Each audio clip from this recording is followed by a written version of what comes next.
Accidental international dental implants hospital advanced టెక్నాలజీతో ఎటువంటి దంత సమస్యలకైనా మా స్పెషలిస్ట్ డాక్టర్లతో ట్రీట్మెంట్ చేయబడును. Root canal, implants, aligners, laser treatment మరియు జుట్టుకు సంబంధించిన సమస్యలు కూడా పరిష్కారం చేయబడును. మా చిరునామా beside Bhramarambika Mallikarjuna theatre, Hyderabad.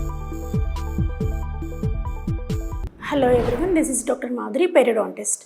So బేసికల్గా పెరియోడాంటిస్ట్ అంటే ఏంటి అంటే గమ్స్ కింద ఉన్న బోన్, పంటి మీద ఏమన్నా క్యాలిక్యులస్ అలాంటివి ఉంటే ట్రీట్ చేయటము, ఆ బోన్ స్ట్రాంగ్గా ఉండటానికి ఎటువంటి జాగ్రత్తలు తీసుకోవాలో చెప్పటము, తర్వాత బోన్ ఉన్నప్పుడు ఎటువంటి ట్రీట్మెంట్ అంటే బోన్ క్వాలిటేటివ్గా ఉన్నప్పుడు ఎటువంటి ట్రీట్మెంట్ చేసుకోవాలి, బోన్ కాంప్రమైజ్డ్గా ఉన్నప్పుడు ఎటువంటి ట్రీట్మెంట్ చేసుకోవాలి అనేది డీటెయిల్గా చెప్పేది నా బ్రాంచ్ పెరియోడాంటిక్స్ అనమాట. సో ఎగ్జాంపుల్ ఇప్పుడు ఒక స్మైల్ డిజైనింగ్ అంటే టూత్ అలైన్మెంట్ కోసం వచ్చారనుకోండి. సో టూత్ అలైన్మెంట్ కోసం వచ్చినప్పుడు ఆ బోన్ కనుక క్వాలిటీ కనుక బాగుంటే అప్పుడు మీరు ortho treatment whether braces or ఇన్విజిలిన్కి వెళ్ళాలి. అదే కనుక టూత్ కింద ఉన్న యొక్క బోన్ క్వాలిటీ కనుక బాగాలేకపోతే అప్పుడు మీరు full mouth rehabilitation or smile డిజైనింగ్కి వెళ్ళాలన్నమాట.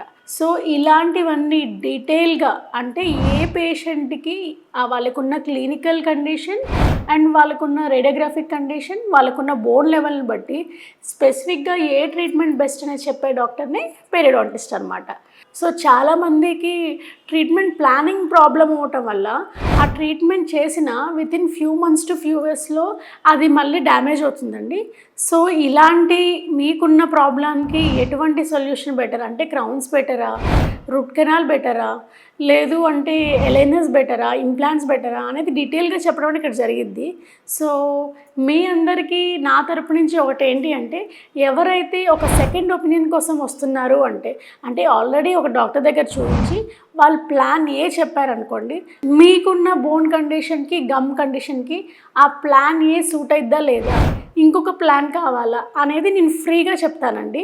సో మీరు ఎక్కడైతే లాస్ట్ టైం ఎక్కడైతే కన్సల్టేషన్కి వెళ్ళారో దాని రిలేటెడ్ ఏదో ఒక డాక్యుమెంట్ అయితే తేవాలి. వెదర్ కన్సల్టేషన్ కార్డ్ కావచ్చు, లేదు అంటే రిసిప్ట్ కావచ్చు, లేదంటే ప్రిస్క్రిప్షన్ పేపర్ కావచ్చు, ఏదైనా ఒకటి తేవటం వల్ల నేను సెకండ్ ఒపీనియన్ అనేది మీకు ఫ్రీగా చెప్పడం అనేది జరుగుతుందన్నమాట. ఎందుకు అంటే if the planning is not correct, the whole treatment will be wrong. So ఆ ప్లానింగ్ కోసం నాకున్న ఎక్స్పీరియన్స్తో నా స్పెషలైజేషన్తో నేను బెస్ట్ ఇస్తానండి. సో దాని గురించి మీకు సెకండ్ ఒపీనియన్ కావాలంటే డెఫినెట్గా ఆక్సిడెంటల్కి రీచ్ అవ్వచ్చు.